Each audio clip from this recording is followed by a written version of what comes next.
మసోదరెడ్డి గారు, డివిఎస్ గారు చెప్పినట్టు కక్ష అనేది తల్లి చెల్లి మీదే కాకుండాను ప్రజల మీద కూడా అదే విధంగా సాధిస్తున్నట్టు కనిపించట్లేదండి. ప్రజాస్వామ్యంలో ఎన్ని కుదరవు, కానీ వ్యక్తి కాడికి ప్రజాస్వామ్యం గొప్పదని నేను ఎప్పుడు చెప్తాను. ప్రజలన్నీ గమనిస్తుంటాయి. సంస్కారవంతుడికి సంస్కారహీనుడికి జరిగినటువంటి ఎలక్షన్ మొన్న, సంస్కారవంతుడికి సంస్కారహీనుడికి మధ్య జరిగినటువంటి ఎలక్షన్ మొన్న జరిగింది. ముందు సంస్కారాన్ని మర్చిపోయి రాష్ట్ర పాలకుడు ఏం చేశాడు, ఇష్టం వచ్చినట్టు సిద్ధం సభల్లో నోటికి పట్టినట్టు భాషను కూడా కూనీ చేశాడు. మనుషుల్ని కూనీ చేయటం మనుషుల్ని చంపాడు. తర్వాత మాతృభాష, మాతృదేవోభవ పితృదేవోభవ ఆచార్య దేవోభవ అంటారు కదా, గురుదేవోభవ అని. అట్లా గురువులు చెప్పే భాషను కూడా సిద్ధం సభల్లో భాషకు కూడా చెదులు పెట్టించాడు. అందువల్ల నేనంటుండేది ఏంటంటే, వరుసగా మనం చెప్పుకుంటూ పోతే రంగాల వైజ్గా మనం కానీ కంపేర్ చేసుకున్నప్పుడు, ఒకటి పరిశ్రమల రంగం. పరిశ్రమల రంగంలో ఇప్పుడున్న కూటమి ప్రభుత్వం తీసుకున్నటువంటి నిర్ణయాలు, గతం 5 ఏళ్ల ప్రభుత్వం తీసుకున్న నిర్ణయాలు కంపేర్ చేసుకోవాలి. ఒక్క పరిశ్రమ పేరు చెప్పలేకపోయారు. అంటే 14-19 మధ్యలో వచ్చినటువంటి కంపెనీలే తప్ప 19-24 మధ్య వచ్చినటువంటి కంపెనీలు మచ్చుగోళ్ళేవు. ఒక జర్నలిస్ట్ ఇదే మాట మిల్లెట్ రెడ్డిని అడిగితే, మళ్ళీ ప్రజలకు గుర్తులేదేమో, మిల్లెట్ రెడ్డి అంటే సజ్జలను మిల్లెట్లు అంటారు. అందువల్ల ఆ మిల్లెట్ రెడ్డి చెప్పిన సమాధానం, అభివృద్ధి మా పందా కాదు, సంక్షేమమే మా పందా అన్నాడు. అంటే ఒక రకంగా అవమానించినట్టు ప్రజల్ని. తర్వాత నీకు ఈరోజు పరిశ్రమల పరంగా తీసుకుంటే, కరువు సీమలో కార్లు పరిగెత్తినిచ్చినటువంటి కియా 14-19 చరిత్ర అవపడుతుంటే ఇంకా చాలా ఉండయి, చెప్పుకుంటే చాలా లిస్ట్ ఉంది. తర్వాత ఇప్పుడు నూతన ప్రభుత్వం ఏర్పడిన తర్వాత 6 నెలల కాల వ్యవధిలోని ఈరోజు పెట్రోలియం కాంప్లెక్స్ లో భాగంగా BPCL 85,000 కోట్లు, స్టీల్ రంగంలో ArcelorMittal అండ్ నిప్పాన్ స్టీలు 2 విడతల్లో కలిపేసి 1,65,000 కోట్లు, సాఫ్ట్వేర్ రంగానికి వచ్చాకే TCS, గూగుల్, లెక్క HCL టెక్నాలజీస్, తర్వాత మాల్ రంగంలోకి వచ్చాకే లులు మాల్ బైబ్యాక్ వచ్చింది. ఇండస్ట్రియల్ పార్కులు డెవలప్మెంటు నీ కెరియర్లో 5 ఏళ్లలో ఒక్క ఇండస్ట్రియల్ పార్క్ డెవలప్ చేసినవంటే పెద్ద గుండు సున్నా. ఇవాళ కొప్పర్తి ఇండస్ట్రియల్ పార్కు, తర్వాత అది సొంత కడప జిల్లాలో, తర్వాత DVS గారు కర్నూలు జిల్లాలో ఓరోకొల్లు కాడ ఒక ఇండస్ట్రియల్ పార్కు, 2 ఇండస్ట్రియల్ పార్కులు వచ్చిందా లేదా? పోలవరం డ్యాము గోదాట్లో ముంచితే రీకన్స్ట్రక్టెడ్కి స్టార్ట్ అయిందా లేదా? అమరావతిని శ్మశానంగా చేస్తే అమరావతి నగర నిర్మాణం జరుగుతూ ఉంది కదా, ఈ నెలాఖరికి టెండర్లన్నీ అయిపోతాయి. 11,437 కోట్ల రూపాయల వర్కలు నడుస్తుంటాయి. తర్వాత రైల్వే రంగం తీసుకుంటే ఏరుపాలెం నుంచి నంబూరు దాకా 57 కిలోమీటర్లైనటువంటి ఒక అమరావతిని రాజధాని కలుపుకుంటూ రైల్వే లైను. తర్వాత మెట్రో రంగంలోకి వచ్చేసరికి విశాఖపట్నంలో ఒక మెట్రో రైలు, అమరావతి ట్విన్ సిటీస్ గుంటూరు విజయవాడలో ఒక మెట్రోది. ఇలా చెప్పుకుంటూ పోతే ఔటర్ రింగ్ రోడ్డు 189 కిలోమీటర్ల ఔటర్ రింగ్ రోడ్డు. 6 నెలల్లో ఇంతకంటే ఏం పీక్ కట్ల కడతారు నాకు చెప్పండి. అంటే నేషనల్ హైవేలు 687 కిలోమీటర్ల నేషనల్ హైవేలు పర్మిషన్లు తెచ్చారా లేదా? పెండింగ్ రైల్వే ప్రాజెక్టులకి త్వరితగతిన ఎంపీలు కేంద్రంలో మాట్లాడుతున్న మాట వాస్తవమా కాదా? తర్వాత నవోదయ విశ్వవిద్యాలయాలు 8 అప్రూవల్ అయినాయా లేవా? అంటే 10 విభజితమైనటువంటి గిరిజన విశ్వవిద్యాలయాన్ని తెలంగాణ కంప్లీట్ చేస్తే నువ్వెందుకు కట్టలేకపోయినావు? లేస్తే నా బీసీ, నా ఎస్సీ, నా ఎస్టీ అంట గిరిజన విశ్వవిద్యాలయం ఎస్టీలదే కదా, ఎందుకు నిర్మించలేకపోయినావు? తర్వాత రైల్వే జోన్ బిల్డింగు 12 ఫ్లోర్ల బిల్డింగు శంకుస్థాపన దశమి చేరింది కదా. తర్వాత పునరుత్పాదక రంగమైనటువంటి సోలార్ పవన్ విద్యుత్తులో భాగంగా హైడ్రోజన్ సంబంధించిన NTPC ప్రాజెక్టు బిగ్ అచీవ్మెంటు. ఇలా అన్ని రంగాలలో ప్రణాళికలు రచించుకొని ప్రభుత్వాన్ని సరితూకం చేసుకుంటూ ఒకవైపు వరదలు, మరోవైపు డ్యాములు పుల్లైపోయి నీళ్లు ప్రజలను రక్షించుకుంటూ ఇచ్చిన హామీలకి సంక్షేమ పథకాలు ఒక్కొక్కటి మెట్టినెక్కించుకుంటూ డిఎస్సి అంటే ఒక డిఎస్సి కూడా గతంలో చంద్రబాబు నాయుడే 1,50,000 డిఎస్సీలు వేసి 1,50,000 టీచర్ ఉద్యోగాలు సృష్టించాడు. ఇప్పుడు 16,000 చేంజి ఉద్యోగాలకి ప్రణాళికలు వదిలేశాడు. పిల్లలు చదువుకుంటున్నారు. ఎప్పుడు ఏ టైంలో ఎగ్జామ్ వస్తుందని నిరుద్యోగ యువతకి బాటలేస్తాడు. ఈడి కర్మ, ఈడి బాధ ఏంటంటే నా వాలంటీర్లు ఎందుకురా వాలంటీర్లా? అందువల్ల నేను అంటుండేది ఏంటంటే ఆలోచన విధానం. కాబట్టి గతం గతః కృస్తో నాస్తి దుర్భిక్షం అన్నారు పెద్దలు, సత్యమేవ జయతే అన్నారు, లోకా సమస్త సుఖినో భవంతు అన్నారు. ప్రపంచంలో ఉండే వాళ్ళు అందరూ బాగుండాలా, మనము బాగుండాలా, సర్వే జన సుఖినో భవంతు అన్నారు. అందరూ బాగుండాలి, అందులో మనం ఉండాలి. ఇది మన నినాదం. అయితే ఈ ప్యాలెస్ పిచ్చోడు, ఈ తుగ్లక్గాడు, జగ్లక్గాడు నేను ఒక్కడనే బాగుండాలా, అందరూ ఏమైపోయినా పర్వాలేదు. ఇది ఎందుకంటే నేను అదే చెప్పినా కదా నిన్న కూడా నీకు, రాసుకోవటానికి సాక్షి పక్షి పేపర్ ఇచ్చిండు, చూసుకోవటానికి పక్షి టీవీ ఇచ్చిండు, ప్యాలెస్లు కట్టుకోవటానికే భారతీయ సిమెంట్ ఇచ్చిండు. అన్నీ ఇచ్చి ఎందుకు చచ్చావు నానా, నాకు ఈ కష్టాలన్నీ నువ్వు లేకపోతేనే అంటుండు అని ఆయన పేరు సిబిఐ ఛార్జ్షీట్లు ఎక్కించాడు. ఇప్పుడు ఇవాళ జగన్మోహన్ రెడ్డి పరిపాలనకి చంద్రబాబు పరిపాలనకి కంపారిజన్లో మనం అప్పుడు రైతులు ఎలా ఉన్నారు, ఇప్పుడు రైతులు ఎలా ఉన్నారు. జగన్మోహన్ రెడ్డి రేపొద్దున ధర్నా చేస్తాడంట, ఆయన చేయడంటే వీళ్ళని చేయమంటాడు. ఏది రేపు 13వ తారీఖు ఏదో ఒక 3 రోజులు ఆందోళనకు పిలిపించాడు. 13, 27 జనవరి 27 జనవరి 3 శుక్రవారం అవినీతి ప్రతివ్రత నోముల వ్రతం. ధర్నా కాదు, శుక్రవారం సీమాంధ్ర నెల అవినీతి ప్రతివ్రత నోముల వ్రతం అని ఒక ప్రోగ్రాం పెట్టుకొని చేస్తాడు.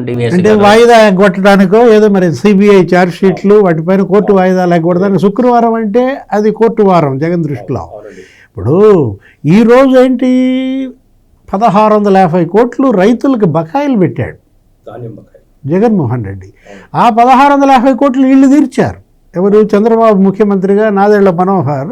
ఇవాళ ధాన్యం కొనుగోళ్లలో జగన్ 5 ఏళ్లలో ఎంత ధాన్యం కొన్నాడో ఇప్పుడు ఈ మొదటి సంవత్సరమే వీళ్ళంత ధాన్యం కొన్నారు. ఇప్పటికీ ధాన్యం కొనుగోళ్ల పైన 3,000 కోట్లు ఖర్చు పెట్టారు. ఏది 6 నెలల్లో రైతులకి. అదే జగన్మోహన్ రెడ్డి ధాన్యం కొనుగోళ్ళు నెలల తరబడి బకాయిలు పెరబెట్టి ఏ ముఖం పెట్టుకుని వీళ్ళు మరి రైతులను రమ్మంటున్నారు. వ్యాలిడ్ పాయింట్ చెప్తా డివేస్ గారు, మీరు వినండి. లక్ష్మణ్ గారు, డివేస్ గారు, రైతు భరోసాలో ధరల స్థిరీకరణ నిధి 4,000 కోట్లు పెడతానని చెప్పాడు. 4 రూపాయల బిల్, 4 పైసలు కూడా పెట్టలా, అనా పైసలు కూడా 4 అనా పైసలు పెట్టలా. తర్వాత ప్రకృతి విపత్తు నిధుల కింద 3,000 కోట్లు పెడతానన్నాడు. అర్థమవుతుందా? 3 అనానయా పైసలు కూడా పెట్టకపోగా ప్రకృతి విపత్తు నిధుల డబ్బులు కొట్టేసిండు. తర్వాత ఇంకా రైతు భరోసా అనేటటువంటి అది ఒక పెద్ద దగా భరోసా. నేను చెప్తానేనండి, దాంట్లో ప్రతి నియోజకవర్గానికి డివిఎస్ గారు 175 నియోజకవర్గాలకి ఒక ఫుడ్ ప్రాసెసింగ్ యూనిట్ పెడతానన్నాడు. ఒక్క యూనిట్ పెట్టిండా అని అడుగుతుందా? కనీసం పులివెందులలో పెట్టిండా? ఇంకా ఉంది కదా. ప్రతి దానికి హెడ్ క్వార్టర్లో ఏంటంటే గోడౌన్లకు ధాన్యపు నిల్వల గోడౌన్లు కట్టిస్తానని చెప్పిండు. ఒక్క గోడౌన్ చూపించరా బాబు నువ్వు. ఈ విధంగా ఉచిత బోర్లంట. ఇదే నీ నియోజకవర్గంలో ఎన్ని వేశారో, పల్నాడులో ఎన్ని వేశారో, ఉదయగిరిలో ఎన్ని వేశారో, నాకైతే గిద్దలూరులో ఎన్ని వేశారో, మార్కాపురం ఈ రైతులందరిని అడిగితే వాడు పెండా కూడన్నా ఒక్క బోరు కూడా. అంటే బోర్ల పథకం ఏమైంది? బోర్లా బొనుకోపోయింది. అందువల్ల రైతు భరోసా అంటే టోటల్ 5 సంవత్సరాలకు కూడా కలిపి 37,500 రూపాయలు ఇచ్చిండు. అదే రుణమాఫీ చేసి చంద్రబాబు నాయుడు సింగిల్ స్ట్రోక్లో 14-19 మధ్య కాలంలో ఏం చేశాడంటే 50,000 సింగిల్ స్ట్రోక్లో లేపేసిండు. కొంత బాకీ ఉంటే 1,50,000 దాకా రుణమాఫీ చేయాలంటే లాస్ట్ 2 విడతల పెండింగ్ ఉంటే ఆ డబ్బులు లేనటువంటి దుష్టుడు, దుర్మార్గుడు ఈడు పెట్టిపోయిన బకాయిలన్నీ బాబు గారు ఇస్తున్నారుగా. రైతుల ఒడ్లో బకాయిలు కావచ్చు, ఫీజు రింబార్స్మెంట్ కావచ్చు, ఏదన్నా కావు.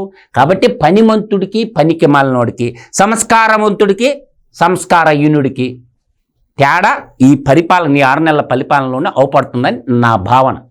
అంటే రైతు ద్రోహిగా జగన్మోహన్ రెడ్డి ఇప్పుడు మన మధుసూదన్ రెడ్డి గారు చెప్పినట్టుగా ఏది రైతు భరోసా అనేది 20,000 కోట్లు ఎగ్గొట్టాడు వాళ్ళకి. ఎవరికి? రైతులకి. కేంద్రం ఇచ్చే 6,000 కన్నా అదనంగా ఇస్తానన్నాడు, ఆ 6,000 కలిపి ఇచ్చాడు. ఎంత మోసం చేశాడు జగన్మోహన్ రెడ్డి. తను ఇంకా అప్పుడు ఏమంటాడు, మొసలి కన్నీరు రైతులపై గారుస్తాడు. మహిళలు ఇవాళ ఏంటి మద్యపాన నిషేధం చేస్తా అన్నాడు. అదో పెద్ద ఇది. దశల వారి మద్యపాన నిషేధం కాదు, అసలు ఏరులే బారించడమే కాదు, నీకు 25 ఏళ్ళు తాగుబోతులు తాకట్టు పెట్టాడు. సొంతంగా ఆయనే ముఖ్యమంత్రి మధ్య వ్యాపారం చేసుకున్నాడు. తాగుబోతులు తాకట్టు పెట్టి 25,000 కోట్లు ఒక ముఖ్యమంత్రి మధ్య వ్యాపారం చేసుకున్నటువంటి. ఇదంతా నవతరం యువతరం తెలుసుకున్నదే. అంటే అతనే మద్యం తయారీ, అతనే మద్యం సరఫరా చేస్తాడు, అతనే మద్యం అమ్ముతాడు. ఇప్పుడు 1,00,00,000 కోట్లు మద్యం అమ్మితే నీకు 99,500 కోట్లు క్యాషే. అక్కడ ఎంత బ్లండర్స్ అంటే జే బ్రాండ్స్ అని మళ్ళీ కరుణామయుడులాగా కరుణామయుడు 2.0 అంటే డిస్టిలరీలు కబ్జా చేశారు. ఇప్పుడు 20 డిస్టిలరీల మీద సోదాలు చేస్తే మొత్తం ఎక్కడ రాయలసీమలో కానీ ఉత్తరాంధ్రలో కానీ విజయసాయిరెడ్డి అతని అల్లుడేదో అదాన్ డిస్టిలరీ, రోహిత్ రెడ్డి బినామీ, మిథున్ రెడ్డి ఆయన కొన్ని డిస్టిలరీలు కబ్జా చేశాడని మీడియాలో కథనాలు. ఇవాళ ఏంటి మహిళల భద్రత? అప్పుడు జగన్ హయాంలో ఎలా ఉంది, ఇప్పుడు ఎలా ఉంది? ఇప్పుడు కళ్ళ ముందు కనపడుతోంది కాదంబరి జత్వాని కిడ్నాప్ చేసి పట్టుకొచ్చారు. ఐపీఎస్ని ముంబై పంపించారు ఆమెను కిడ్నాప్ చేసి తీసుకురావడానికి. ఆమె ఈ రాష్ట్రం కాదు, ఆమె ఎక్కడో హీరోయిన్, డాక్టరు. అట్లాంటి మహిళ అక్కడ ఎవరో పారిశ్రామికవేత్త మీద ఏదో కేసు పెట్టిందని ఆ కేసుకు కౌంటర్గా ఆమె పైన ఇక్కడ కేసులు పెట్టి ఫ్యాబ్రికేటెడ్ డాక్యుమెంట్స్ సృష్టించి ఆమెని 43 రోజులు ఆ కుటుంబాన్ని చిత్రహింసలు చేశాడే. ఇవాళ ఆ జత్వాని స్వేచ్ఛగా ఈ రాష్ట్రంకి వచ్చింది. మొన్న ఎక్కడో దుర్గమ్మకి మొక్కులు ఇచ్చింది. అంటే ఇవాళ ఒక స్వేచ్ఛ, ఒక నిర్భీతి. ఏది? అది భయంతో కూడిన పాలన, ఇది ధైర్యంతో కూడిన భరోసా. ఇది ఒకటే ఇదిగో ఈ ప్రజలారా ఇది చూడండి. ఈ ఒక్క లెక్క చూసుకోండి. జగన్మోహన్ రెడ్డి దోపిడీ ఇది ఒక్కటి చూసుకోండి. చూడండి, ప్రతి ఒక్కరు రాసుకోండి. ఎక్కాలు వచ్చుతాయి. ఏం పెద్ద లెక్క సింపుల్. 60 × 30 × 50. దివేష్ గారు 60 × 30 × 50. ఏంటి సార్ ఈ లెక్క అంటారేమో. 60 అంటే 0 ఉంటుంది, పక్కన పెట్టేయండి. 30 కాడ 0 ఉంటుంది, పక్కన పెట్టేయండి. 50 కాడ 0 ఉంటుంది, పక్కన పెట్టింది. 6 3 18, 18 5 ఎంత? 90. 90 పక్కన 3 సున్నాలు పెట్టండి. ఎంత అయింది? 90,000 ఒక్కొక్క తాగుబోతోడు కాడ. ఇప్పుడు మనం అంటుకోండి కరప్షన్ అనే. ఎంఆర్ఓ ఆఫీస్కి పోయినప్పుడు, ఆర్డీఓ ఆఫీస్కి పోయినప్పుడు ఒక్కొక్క తాగుబోతోడు ఇచ్చిన లంచం జగన్మోహన్ రెడ్డికి 90,000. 60 30 50 = 90. ఇది జగనాసురుడు. వాడికి శివు నెత్తురు సిగ్గు లజ్జ ఉంటే తీసుకోలేదని చెప్పండి. అంటే 1 కోటి మంది ఇవాళ తాగేవాళ్ళు ఉంటే నీకు ఇక్కడే 90,000 కోట్లు. ఇవాళ జగన్మోహన్ రెడ్డి నేల మాళిగలో ఈరోజు అతను కూడబెట్టినటువంటి 90,000 కోట్లు ఇవాళ ఈ తాగుబోతుల రక్తం. ఒక మధ్యమే డిఎస్ గారు. ఇంకోటి, ఇప్పుడు డెవలప్మెంట్స్ సంక్షేమం గురించి మాట్లాడుకుంటే హరితాంధ్రగా ఉంది, ఒట్టిపోయిన ఆంధ్రగా అప్పులు పాలు చేసిపోయాడు 60 నెలలు.